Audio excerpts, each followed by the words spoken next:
पन्नगे च सुरेन्द्रे च कौशिके पाद संस्पृशि निर्विशेष मनस्काय श्री वीरस्वामिने नमः।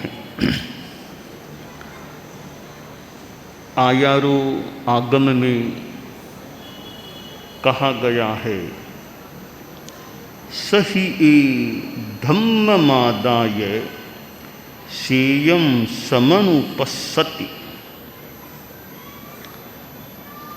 धर्म एक ऐसा तत्व है जो चित्त समाधि देने वाला भी है, आत्मा की शुद्धि करने वाला भी है। धर्म एक वह पाथेय है जो आगे भी अपना प्रभाव रख सकता है। एक आदमी को अरण्य पार करके कहीं जाना है, घना जंगल है, उसके बाद उसका गंतव्य है जहां उसे पहुंचना है। कई कोसों का वह जंगल है। आदमी ने भोजन पानी कुछ भी साथ में नहीं लिया और मार्ग में कोई व्यवस्था भी नहीं है भोजन पानी की। ऐसी स्थिति में वह आगे बढ़ता है। मार्ग में भूख लग जाती है, प्यास लगती है, न पानी है न भोजन है। विकट मार्ग में वह आदमी कठिनाई को झेल सकेगा और कहीं कहीं प्राणांत तक भी हो जाए। एक आदमी साथ में भोजन पानी लेकर चला है, पूरी व्यवस्था साथ में है, वह भूख प्यास की स्थिति में भोजन पानी का उपयोग कर सकता है और मार्ग पार करके अपने गंतव्य गांव शहर में भी पहुंच सकता है। यह एक उदाहरण है, दृष्टांत है कि इसी प्रकार एक आदमी अपने जीवन में धर्म करता है, सन्मार्ग पर चलता है, तपस्या करता है, संयम की साधना करता है, अहिंसा की आराधना करता है, तो वह एक पाथेय अपने लिए तैयार कर लेता है और वह इस जीवन की समाप्ति के बाद कहीं आगे जाता है तो आगे भी वह सुख में रह सकता है। और जो आदमी धर्म का पाथेय नहीं लेता, जीवन में ज़्यादा पाप करता है, न सम्यक दर्शन है न आचार है, व्यवहार में भी सदाचार नहीं है, झूठ कपट दाव पेंच डकैती चोरी हिंसा आदि कृत्य करता है, तो उस आदमी का जब जीवन की समाप्ति के बाद आगे कहीं जाना होता है, उस जीव का कठिनाई झेलनी पड़ सकती है। धर्म अहिंसा है, धर्म संयम है, धर्म तप है। शास्त्र में कहा गया, सही ए धम्ममादाय सेयं समनुपस्सति। सही का एक अर्थ किया गया सहनशील है। जो सहिष्णु है, सहनशील है कि वह धर्म को प्राप्त करके स्वीकार करके श्रेय का साक्षात कर सकता है। अनुकूल प्रतिकूल परिस्थितियों को जो सहन करने वाला है,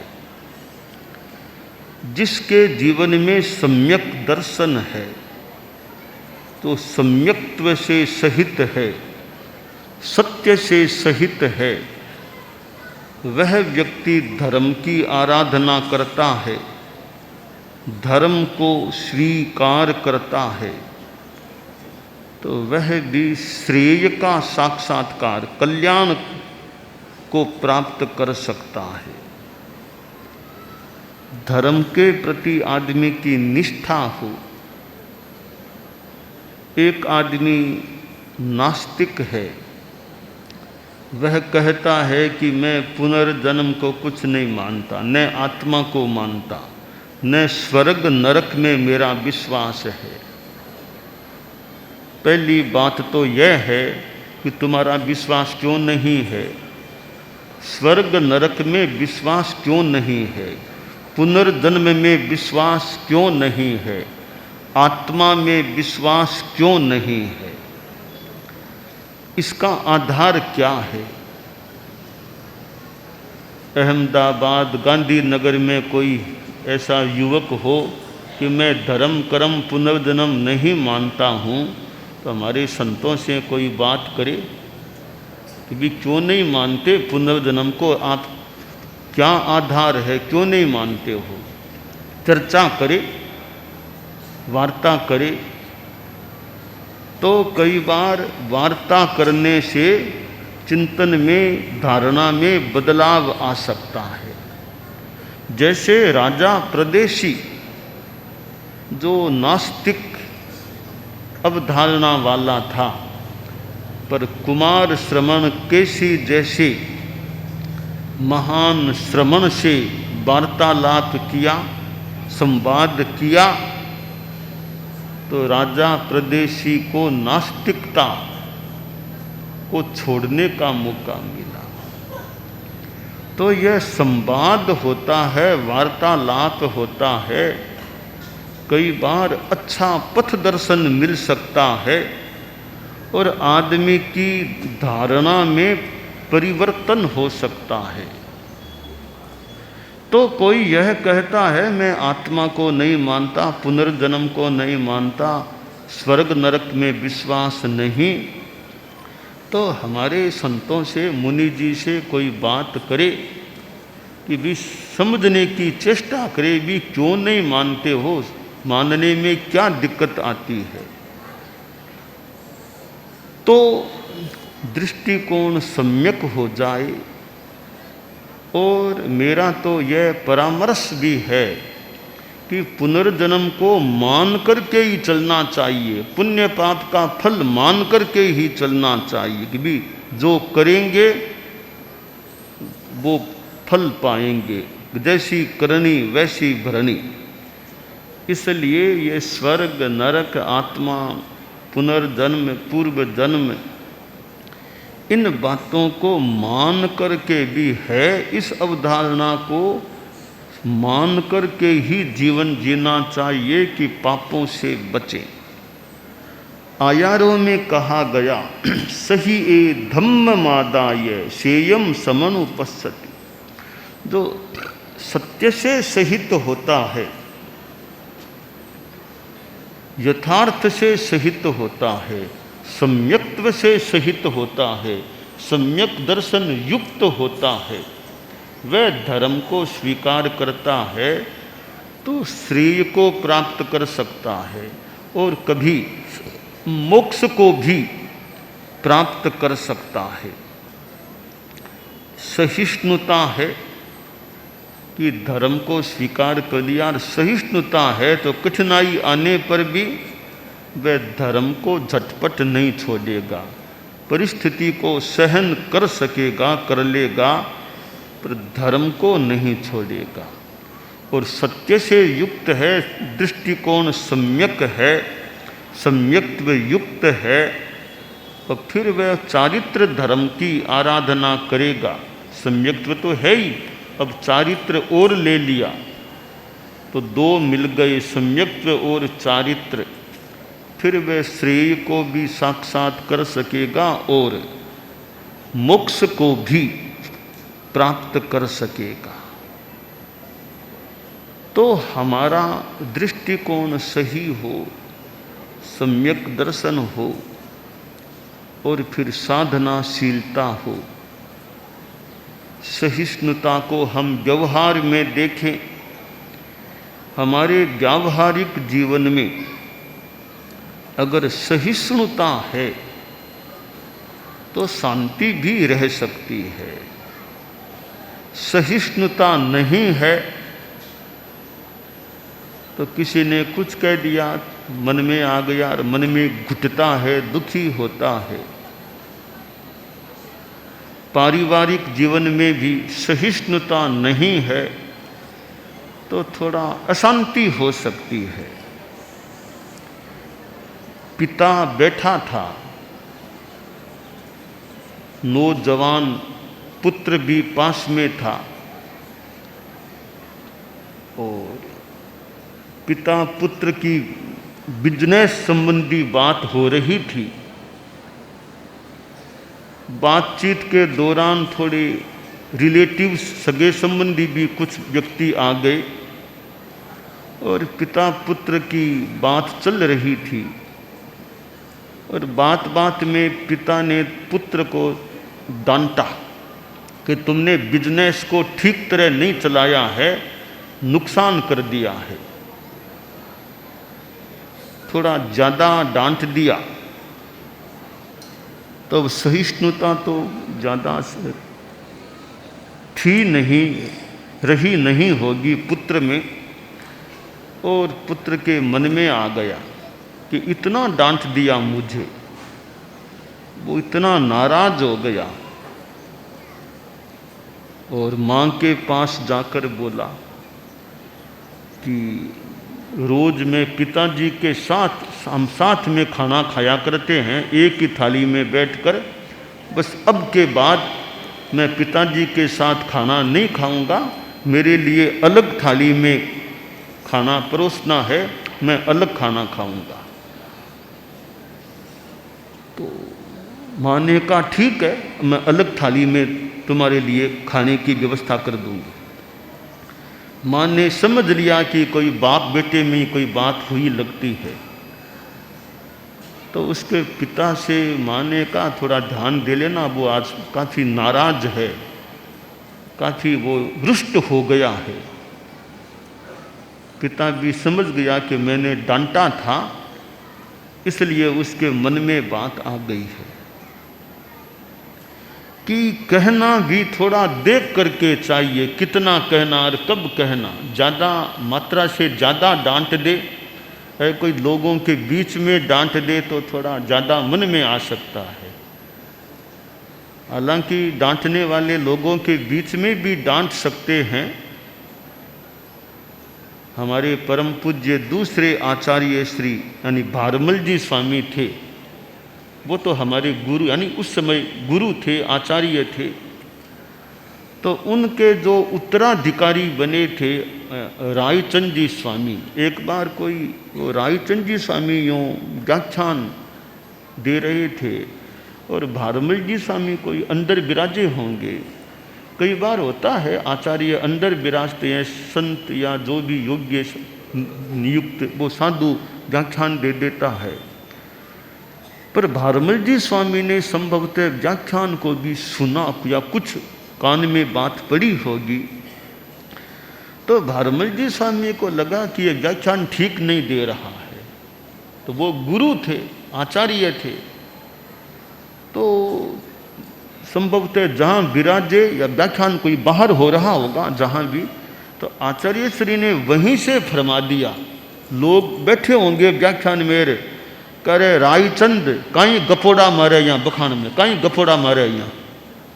तो लोगों ने सुना होगा कि कहीं गपोड़ा मारे है। तो रायचंद जी स्वामी बाद में आए, दर्शन वंदना की, और वही है सहन करने की बात, जो भी मान लें या थोड़ा जो भी उनका चिंतन।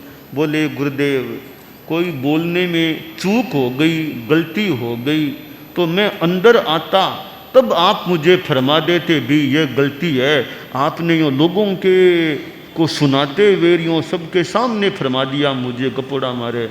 आप एकांत में अकेले में फरमा देते, यूँ सबके बीच में यूँ आपने फरमा दिया। तो भारमल जी स्वामी ने कहा, रे इसमें क्या दिक्कत है? तो बुलाओ खेतसी को, उसका मामा खेतसी को बुलाओ। तो रायचंद क्या कहता है कि मुझे अकेले में कहते, सबके बीच में क्यों कह दिया? सुन लो, हम तो सबके बीच में कभी भी कह सकते हैं। कहता गुरुदेव जैसे आपकी मर्जी वैसे फरमाना, कोई दिक्कत नहीं है। तो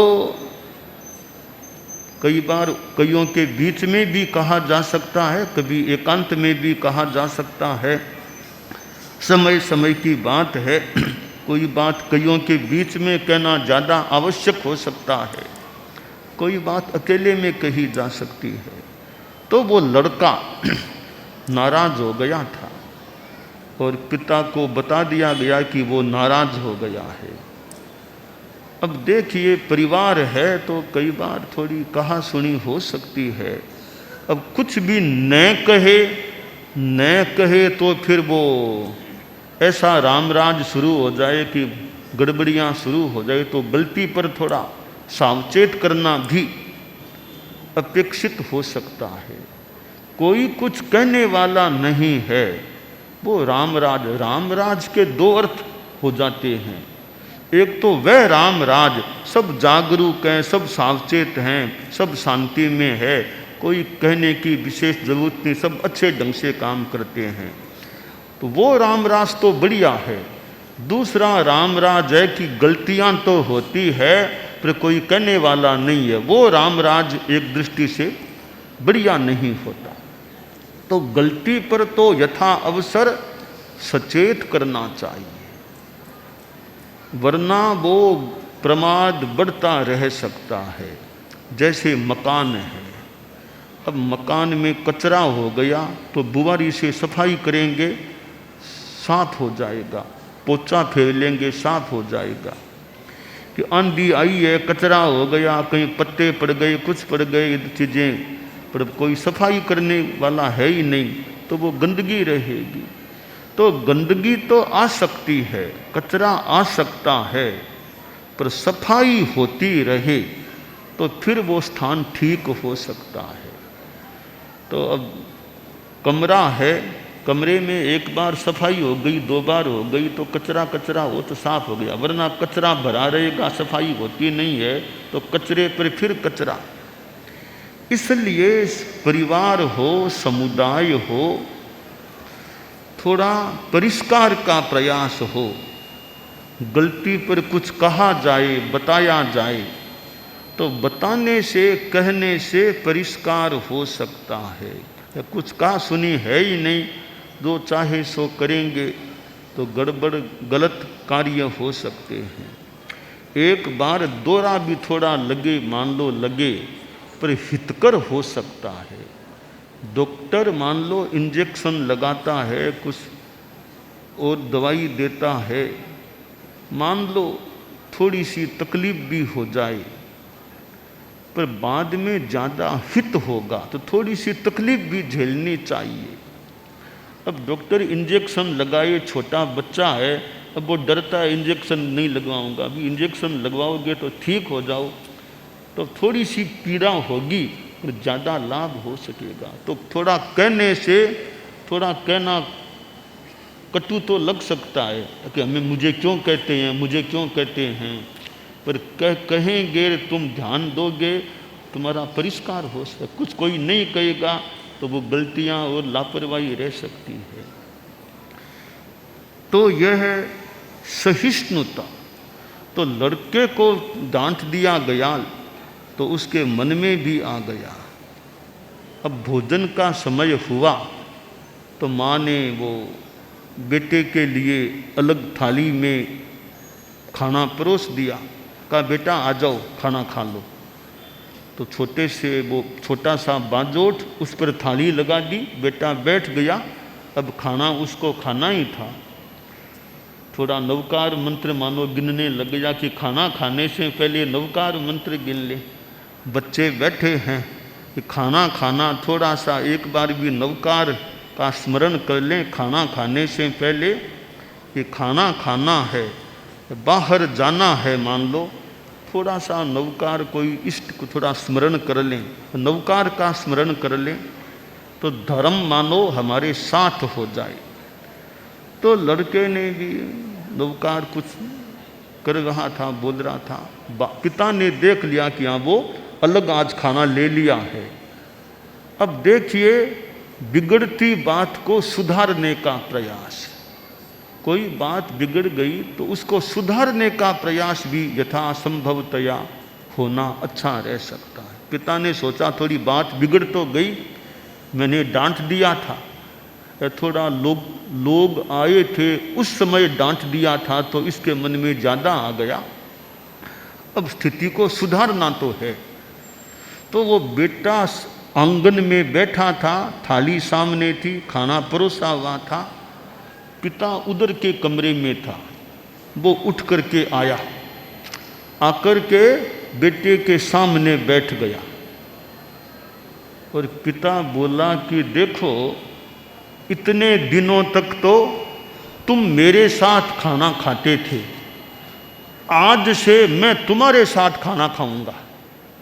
इतने दिन तुम मेरे साथ खाना खाते, आज से मैं तुम्हारे साथ खाना खाया करूंगा। ये कहा, बेटे का सारा मन का रोष साफ हो गया, धुल गया। नहीं नहीं पिताजी ये क्या कह रहे हो, मैं ही आपके साथ खाना खाऊंगा, मैं ही आऊँगा, मैं ही आपके साथ खाना।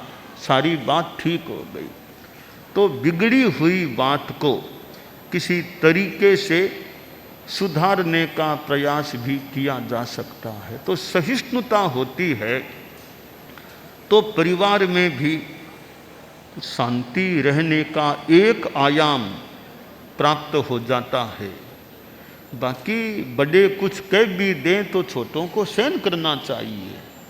हमारे छोटे संत हैं, कोई बड़े संतों ने कुछ कह दिया तो थोड़ा सहन करना चाहिए, रूसना नहीं चाहिए ना, अभी सहन तैत मेरा सहन कर लेना चाहिए। तो परिवारों में भी बड़े कुछ कह दें तो भी यथा औचित्य भी ठीक है, सुन लें, बड़ों ने कहा है सहन कर लें। तो आखिर बड़े हैं, ये हमसे बड़े हैं, परिवार के मुखिया हैं, तो हमारे संतों में कि बड़ों का विनय रखो। तो गृहस्थों में भी बड़ों ने कह दिया है तो हम सहिष्णुता रखें, सहन शक्ति रखें। ये सहिष्णुता होती है वो पाप कर्मों से भी कुछ बंधन से बचाव हो सकता है और परिवार में एक शांति का माहौल भी रह सकता है। आयारों में कहा गया, सही ए धम्म मादाय सेयम समनुपस्सति, कि जो सहिष्णु है, सहित है, या सम्यक्त और सत्य से सहित है या सहिष्णु है, वह श्रेय कल्याण का साक्षात कर लेता है। तो हमारे जीवन में ये यथार्थता, सम्यक दर्शन हो, सच्चाई हो और सच्चाई के लिए भी सहिष्णुता हो, कि सच्चाई में भी सहिष्णुता होती है कि बात सही है। अब सही बात कहीं न भी बताने की हो, न भी बताएं, और कहीं बताने की है तो फिर डरना भी नहीं चाहिए कि भी कह दूंगा लोग क्या समझेंगे, जो समझेंगे सो समझेंगे। कहने की बात है और सही बात है, तो सही बात है तो फिर यथा औचित्य कहना भी चाहिए। परिवार में रहते हैं तो पहली बात है कि सहना चाहिए, एक दूसरे को परिवार में सहना चाहिए और गलती होने पर मौके पर कहना चाहिए। ये कहना बंद कर देंगे वो भी बढ़िया बात नहीं है। सामान्यतया कहना भी नहीं, मौके मौके पर ज़रूरत है तो कहना भी, यह मत करना, यह नहीं करना चाहिए, ऐसा नहीं करना चाहिए, यह करना चाहिए, तो कहना भी चाहिए। तो सहना चाहिए, कहना चाहिए, शांति से रहना चाहिए। कि रहो शांति से, मौके पर कहो और सहो, सहो कहो और शांति से रहो। ऐसी स्थिति परिवार में होती है तो एक परिवार का माहौल अच्छा रह सकता है। आज परिवारों में संयुक्त परिवार हैं, थोड़े अलग अलग अपने अपने परिवार हैं कि बच्चे हैं, बड़े हैं। अब बच्चों में संस्कार देने का भी प्रयास हो, यह ज्ञानशाला का उपक्रम जो चलता है। एक अलग स्कूल का अध्ययन, पाठशाला स्कूल, और यह ज्ञानशाला, तो बच्चे ज्ञानशाला से जुड़ जाते हैं, उन्हें धार्मिक ज्ञान भी प्राप्त हो सकता है और अच्छे संस्कार भी उन्हें मिल सकते हैं। ज्ञानशाला में जो प्रशिक्षण देने वाले हैं वे भी एक मानो सेवा देते हैं, अपना समय निकालते हैं, बच्चों को संभालते हैं, कुछ बताते हैं, समझाते हैं, तो वह भी एक सेवा का उपक्रम हो सकता है। और ज्ञानशाला में प्रशिक्षण देने वालों को जो तैयार करते हैं वह भी एक कितना सेवा का कार्य है कि टीचर्स ट्रेनिंग, प्रशिक्षकों का भी प्रशिक्षण जो करते हैं वे भी एक सेवा का कार्य करते हैं। तो ये छोटे बच्चों में ये अच्छे संस्कार आ जाएं कि बच्चे हैं, संस्कार अच्छे नहीं हैं, पढ़ाई भी कर ली तो कुछ कठिनाई भी पैदा हो सकती है। पढ़ाई भी अच्छी है, संस्कार भी अच्छे हैं, थोड़ा धार्मिक ज्ञान भी है, ऐसे बच्चे बड़े होते हैं, अगर उनमें अच्छे संस्कार बने रहते हैं तो वे ज़्यादा योग्य हो सकते हैं। एक ज्ञान है, बुद्धि है, एक शुद्धि है, इमोशनल प्योरिटी है कि आदमी में ज्ञान है, बुद्धि है, बहुत एक अच्छी उपलब्धि है, पर साथ में इमोशंस कैसे हैं, गुस्सा कितना आता है, इतना तेज गुस्सा आता है कि वो फेंक दिया, वो कर दिया, तो गुस्से पर कंट्रोल है या नहीं, अहंकार तो ज़्यादा नहीं है ना, ईमानदारी है या नहीं।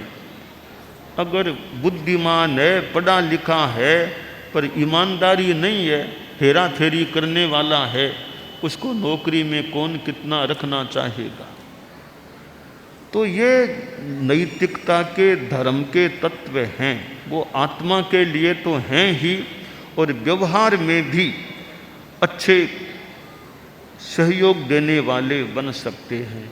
धर्म और पुण्य, धर्म के साथ पुण्य का बंध है, धर्म के संस्कार आत्मा के लिए, साथ में जो पुण्य की बात है तो व्यवहार में भी उसको अनुकूलता प्राप्त हो सकती है। एक ईमानदार मान लो युवक है, पढ़ा लिखा भी है, उसको कंपनी वाले भी पढ़ा लिखा है, साथ में ईमानदारी भी लग रही है, उसको अच्छी पोस्ट पर रख सकते हैं। पोस्ट पर रखा, नियुक्ति के लगा, यह तो हेरा फेरी करने वाला, उसको कब तक कंपनी में रखा जाएगा। तो ईमानदारी से व्यावहारिक लाभ भी है, आत्मा की शुद्धि वाला धार्मिक लाभ भी है। तो धर्म एक ऐसा तत्व है जिससे आध्यात्मिक लाभ भी मिलता है और व्यावहारिक लाभ भी प्राप्त हो सकता है। तात्विक भाषा में निर्जरा और पुण्य, निर्जरा होती है तो कर्म कटते हैं, साथ में जो एक पुण्य बंध की भी मान्यता, पुण्य का बंध होता है। हम पुण्य को व्यावहारिक लाभ मान लें, निर्जरा को आध्यात्मिक आत्मिक लाभ मान लें। तो धर्म एक धर्मस्थान में किया जाने वाला भी है। अब पौषद करते हैं, अभी चतुर्मास का समय है, आज रविवार है, कितने ये बच्चे भी आ गए हैं और भी कितने लोग आए हैं। कितनी बढ़िया बात है कि लोगों में धर्म के प्रति भी मानो एक मनोभाव रहता होगा कि कितने लोग, रविवार की अनुकूलता है, ऐसे भी लोग इकट्ठे होते हैं, रविवार को तो और विशेषतया। तो धर्मस्थान में लोग सामायिक करते हैं, घर में भी कर सकते हैं। अब कल शनिवार था, तो शनिवार को हमारे यहाँ कुछ वर्षों से यह शाम को 7 से 8 के बीच सामायिक करने का वो क्रम निर्धारित है। तो शनिवार है, 7 से 8 का समय भी बच्चों में बड़ों में भी आज सामायिक करो, भले घर में कर लो, धर्मस्थान में कर लो, और नहीं तो ऑफिस में ही कर लो, भी 7 से 8 आज तो हम इस बीच सामायिक करें।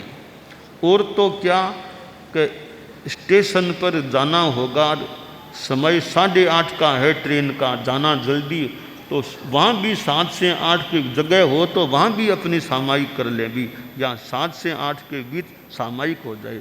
एयरपोर्ट है, स्टेशन है, जहाँ भी उचित स्थिति हो, भी शनिवार है, शाम को 7 से 8 के बीच सामायिक करें।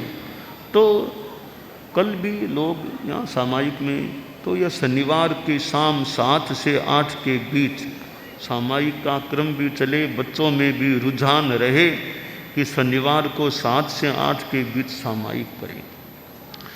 तो यह धर्मस्थान में भी लोग धर्म की साधना करते हैं, पौषध है, सामायिक है, प्रवचन श्रवण है, संतों की उपासना आदि आदि। वह एक धर्म बहुत बढ़िया है, बहुत बढ़िया धर्म है धर्मस्थान में। ये जो धर्मस्थान कह दो, घर में भी कर सकते हैं, जो समय लगा करके धर्म किया जाता है।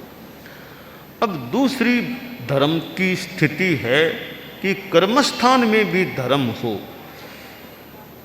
दुकान में, ऑफिस में भी धर्म, यानी नैतिकता, सच्चाई, ईमानदारी वो रहे, वो उस प्रकार का धर्म वह कर्मस्थान में भी रह सकता है।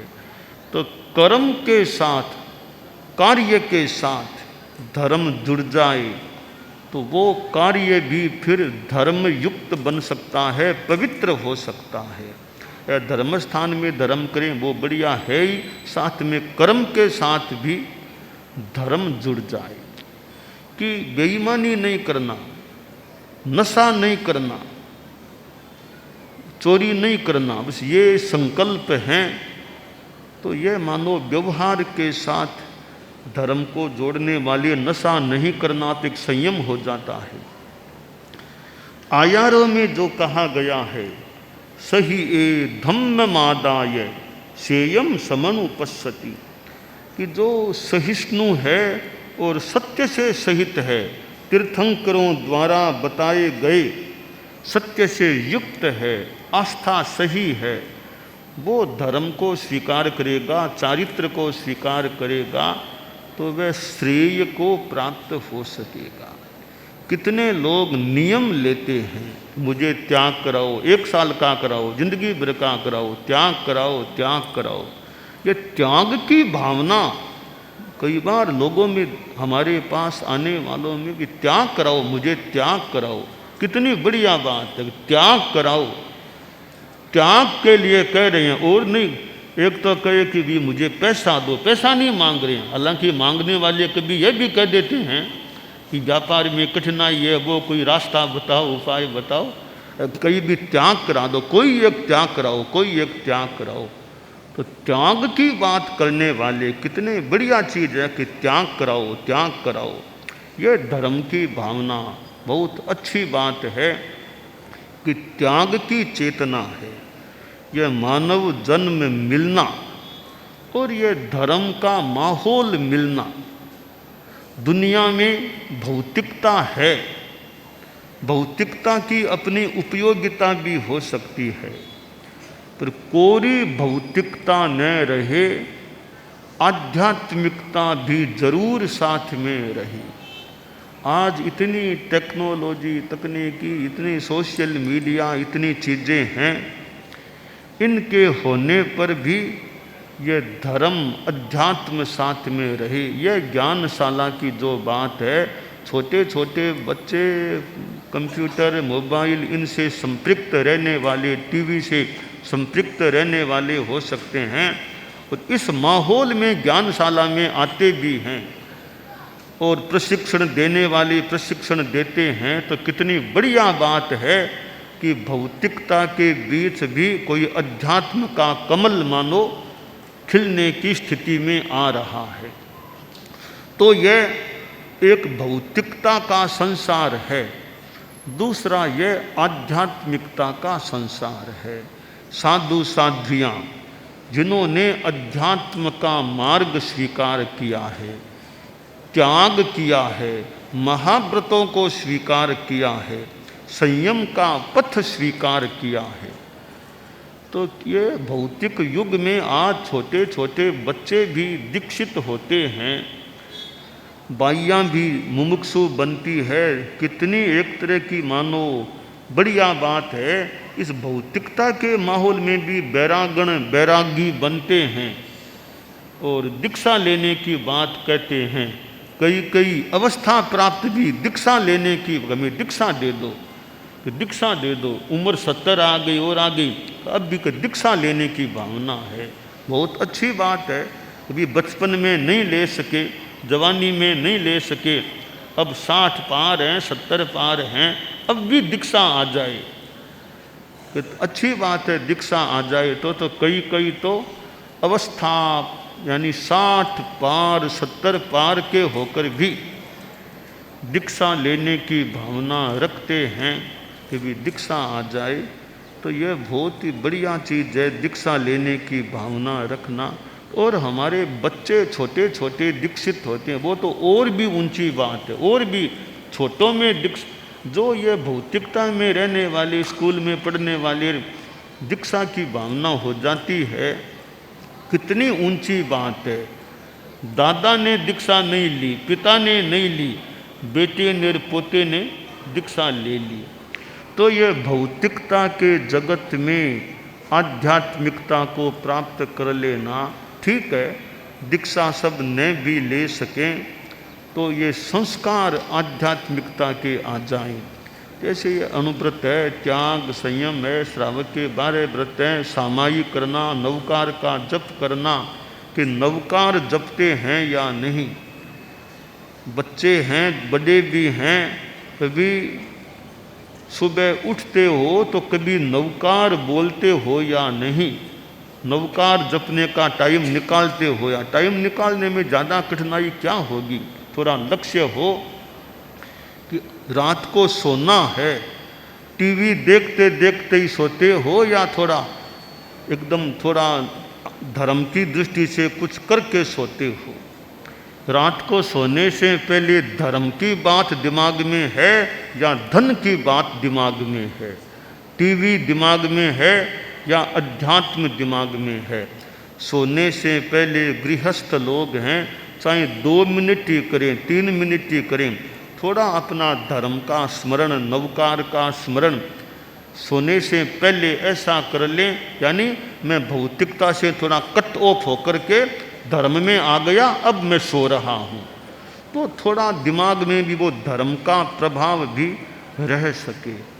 तो सोते समय, सोने से पहले अगर गृहस्थ हैं, बच्चे हैं, 2, 4, 5 मिनट थोड़ा सा भी नवकार और का स्मरण करके और थोड़ा कोई त्याग प्रत्याख्यान करके, भाई के रात में खाना तो खा लिया, अब मुझे खाना खाने का सुखे समाधि त्याग है, बस थोड़ा त्याग संयम भी ले लिया और नवकार का स्मरण कर लिया। यानी धर्म को दिमाग में लेकर अब सोने में जा रहे हैं। तो आध्यात्मिकता के साथ शयन हो, कोई भौतिकता नहीं, टीवी देखते देखते ही शयन नहीं, आध्यात्म टीवी बंद, अब आध्यात्मिकता का कुछ जप और करके अब सोने में जाना है। इसका मतलब कुछ आध्यात्मिकता भी सोने से पहले ग्रहण कर ली गई है। तो आयारों में जो कहा गया, सही ये धम्ममादाय श्रेयम समनुपस्सति, कि धर्म को स्वीकार करके श्रेय को देखने की बात है। तो हम धर्म को ग्रहण करें, स्वीकार करें। सम्यक्त्व दीक्षा, गुरु धारणा ले लेते हैं, एक खान पान की शुद्धि, शराब, अंडा, मांस, मच्छी वो नहीं खाना करना, तो उसके प्रति भी नियम है, मुझे जागरूक रहना है। और यह नॉन वेज का और का धंधा करना, भी जैन हैं, श्रावक हैं, इधर कोई अगर बाई चांस नॉन वेज का भी कुछ काम करे बेचने का और का भी, हम तो श्रावक हैं, नॉन वेज का काम हमें नहीं करना, कुछ नशीली चीज़ों में और में इनसे हमें बचना। तो नॉन वेज जैसी चीज़ को तो जो जैन श्रावक हैं उसका धंधा करना, वो तो बचने का प्रयास, यानी यह हमारे आजीविका में भी कितनी शुद्धता रह सके। अनेक माध्यम हैं जीविका प्राप्ति के, तो जहाँ हिंसा कम हो, अल्प हिंसा का अल्पीकरण हो, तो ऐसा कोई व्यवसाय भी, ज़्यादा हिंसा हो तो वैसे व्यवसाय से बचने का प्रयास हो, तो जीवन में कर्म के साथ भी वो धर्म जुड़ने की किसी दृष्टि से यह बात हो सकती है। तो चतुर्मास का समय है और इधर तपस्या का भी, अभी भी कई लोग आते हैं, अभी ये तपस्या पचकाओ, वो पचकाओ, बहुत बढ़िया बात है कि लोग तपस्या पचकते हैं, हमारे मुनि जी भी तपस्या पचकते हैं, और भी लोग तपस्या, साधु साध्वियाँ भी यथासंभव अपनी तपस्या, और गृहस्थों में भी ये तपस्या तो चतुर्मास है, अच्छी कर सकें तो तपस्या भी अच्छा है। वो हमारे मुनि जी बोले थे पचरंगी शुरू करना है, तो 20 तारीख से पचरंगी, फिर आगे सतरंगी, अभी पचरंगी की बात के 20 जुलाई से पचरंगी। तो पचरंगी बहुत बड़ी बात नहीं, पंचोला, चोला, तेला, बेला उपवास है, ये बहुत लंबी तपस्या नहीं है। जो कर सके कि पंचोला करो, चोला करो, तेला, बेला, उपवास तो बहुत सामान्य बात है। तो पचरंगियाँ तो कोई चाहे तो अहमदाबाद जैसे लोगों में कितनी पचरंगियाँ एक साथ, कितनी पचरंगियाँ हो सकती है। तो ये पचरंगी की बात है। और हमारे जैन धर्म में तो 5 रंग, अरहत, सिद्ध, आचार्य, उपाध्याय, मुनि के भी 5 ये रंग हैं, वो भी पचरंगी है, ये तपस्या की पचरंगी है। और भी छोटे किशोर हैं, भाई छोटी बच्चियां, बालिकाएं हैं, उनको भी बस कोई रूप में कि वो नहीं तो सामायिक की पचरंगी कर लो, कि सामायिक 5 सामायिक, 4 सामायिक, 3 सामायिक, 2 सामायिक, 1 सामायिक तपस्या नहीं हो तो सामायिक की पचरंगी कर लो।